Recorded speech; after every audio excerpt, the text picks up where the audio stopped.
Um, I think you mentioned at some point that you were going to be in a movie. They shot some scene Yes, with a comedian or something. like I said, it was in the can. It was called The Comedian, I believe. And they just took, what they did was took a segment of our show. The one I had was Songs to Remember. And they took a segment of that, and that's what we were going to be in. And somebody, the comedian in the movie, was on the show? Yes, Is that how- and the comedian in the movie was on the show, and Tillie, my wife Tillie, was in that too. And we expected it to come out and did. Don Costello, my comedian, I'm sure about him. A regular on the show. Yeah, he was a regular. He was great. He was great. Too bad he could have gone. He knew how to.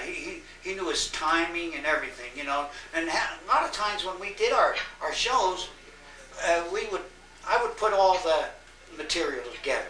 I would go down to the library, and I would get jokes on doctors, and I put it in instead of putting it like a joke, I would put it like in a conversation form, And I'd go to him, and we would rehearse it. Sometimes we would be rehearsing in the car or on the way or like that. Last minute. And we wouldn't have too much time to rehearse. And he'd get it down. And the expressions on his face and everything. He was just great. How did you meet him? Let's see. How did I meet him? Oh, I met him at McGillicuddy's.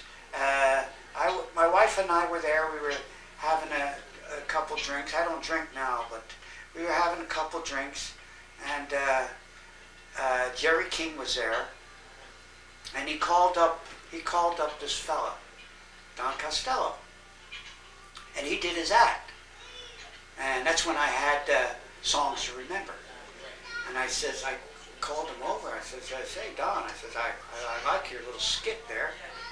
I says, he played Miss Bosoms, dressed up as a lady.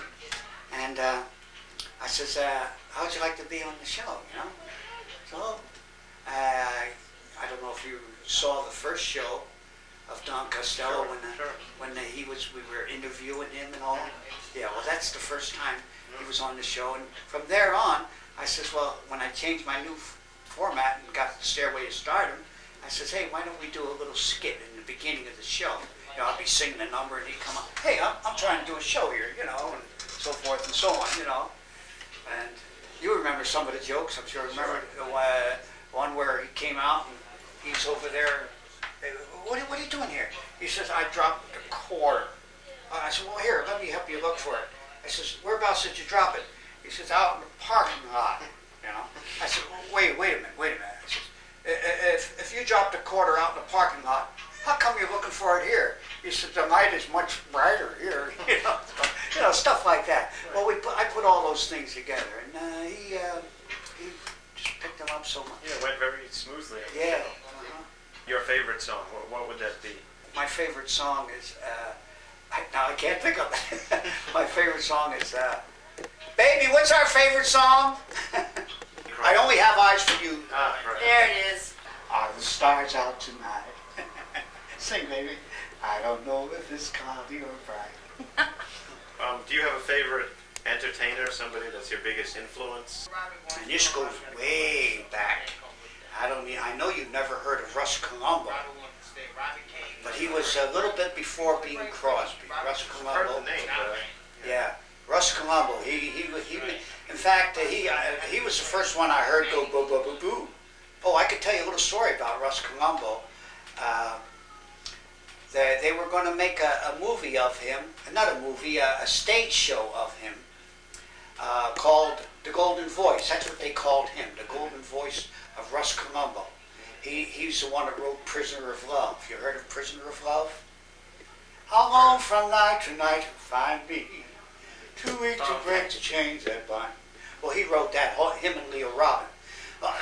Anyway, I was going for an audition, and the guy put a bug in my ear. He says, they're going to do a play of Russ Colombo. I didn't know who Russ Colombo was because I was too young. He died in 1934, and I was a little bit too young for it to know who Russ Columbo was. So I went to the music store, and I said, "Do you have any records of Russ Columbo?" They had an album of him. And in those days, you can go in a booth and you put on the earphones and you can listen to the songs. Well, there was one particular song I knew, "Prisoner of Love." So I listened to that song, I learned it, and not only did I learn it, I tried to do it the way he sang it. I started doing like an impression of Russ Columbo. So when we were auditioning, they had several singers go out and they were doing different numbers, you know. They didn't know what it was for, but I knew it was Russ Columbo. So I went out there and I went out there and then it says, "What are you going to do?" I said, "I'm going to do Prisoner of Love." And Russ Columbo has a little nasal, "Alone tonight you'll find me," so forth and so on. 2 weeks of break chain. So I went and they said, "That's him." And the other fellas, they were arguing and the other fellas said I was too short. You know? I am short. But anyway, I got the part. So we were doing the play and we had it for about 6 weeks. It was going fair, you know. Now they got a letter from the Russ Columbo Enterprises saying they wanted a piece of the action, you know, Right. because we're doing we couldn't afford it, you know. We weren't making enough on it, you know. So the show Barely surviving on it, you know. Little play. So that went kaput. Another time, I was singing at the Waldorf Cellar, and that's where Dick Contino came in there too one time. Anyway, I was singing at the Waldorf Cellar, and an A&R man was in there, and I guess he liked my singing, so he told me, you know, he was planning on making an album, and he gave me 20 songs. I'm making a long story short. There's a lot of little knickknacks in between, you know. And he gave me 20 songs to prepare 10. Pick out 10 of the 20 songs. And I thought I was hot stuff then because I was with Dick Contino. And I was going out with girls and all. I'm spending money and all. And I'm cashing checks. Well, I overdrew a couple checks. And I'm sure, I think we all done that.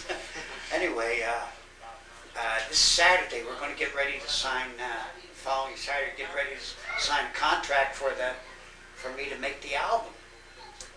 And I hear a knock on the door.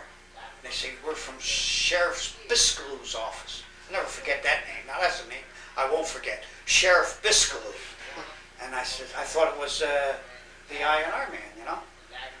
And they said, "Seems that one of them felt real hateful. He said, seems you've been pasting paper all over the town here, you know, checks, bad checks." So I didn't know what he was talking about really. And then when I found out, oh, I'm overdrawn. So we went into the office there, and I called up Dick Contino and paid for I don't know how much it was, but he paid it. Dick took it out of my deal. Well, the following Monday, I went into the office for this was Bluebird Recordings. I went in there to see about my album that I'm going to make. I was just well enough known in L.A. that they put a little article in the paper saying Frank Masi, singer at the Macombo, was jailed for bad checks. Jailed for bad checks. I was overdrawn on a couple checks, and it was just enough to do the damage where they didn't hire me. Well, about 6 months later, I'm not saying that it might be a coincidence. I seen an album with Jerry Vale's album when Jerry Vale first came out, and it was most of the songs that I was going to do on the album. Bluebird, I think it was Bluebird recording. Jerry Vale. I could have been that Jerry Vale. So that's the break she gets. Maybe I wasn't made to. Maybe then you wouldn't have done the shows. So. Yeah. What are some of your hobbies other than singing? Well, I love oil paintings. I know this is pastel over here. Mm-hmm. If you want to take a shot at my pastels later, you could do that. Anyway, but I'm into oil paintings now. I'm kind of schooling with Bob Ross, Oh, the guy on TV? Channel the 13. guy on TV, and that's my school. His program is my schooling. I like bowling. Uh-huh. Are you a good bowler? Huh? Do you bowl well? Well, I was at the North American Aviation League, and my average was 155. Now, if I bowled, I'd be lucky to break 100. I've been bowled for so long, you know. And cooking? Cooking? Oh yes, I've done a lot of cooking. What's your specialty? Huh? What's your specialty? I think chicken cacciatore. Would you say chicken cacciatore was my special, baby? Yep, she's... Yeah. Yeah. Well, I think I would. Meatloaf. I make a good meatloaf. Make a nice roast. I know when my kids say, "Oh, Daddy's cooking tonight." Oh boy! No. My wife's a good cook. Don't get me wrong, you know. But oh boy, because I just put everything. You know, I put this and that and everything.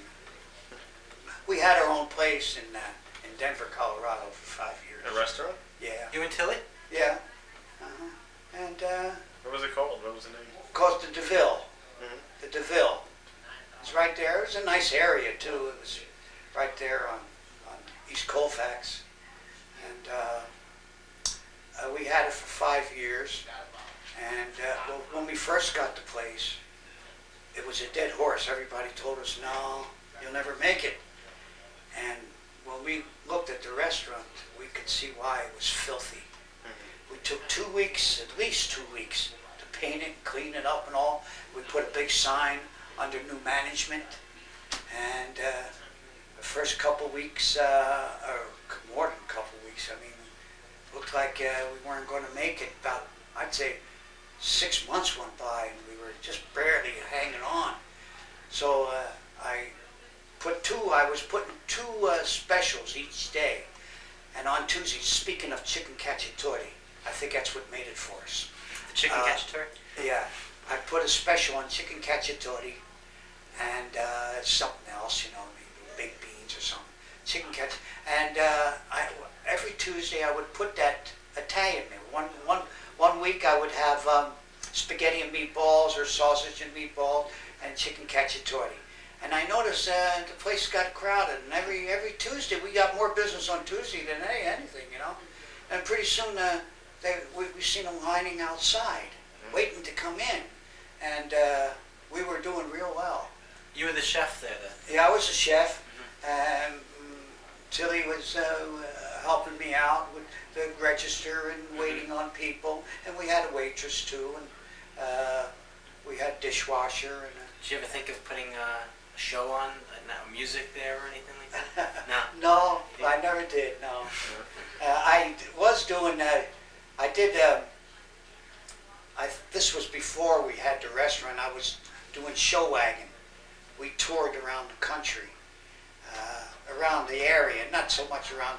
Like we go to Nebraska or Wyoming, or Arizona, and it's 2 big vans together. One van that opens up as a stage, and the other had instruments and costumes and such.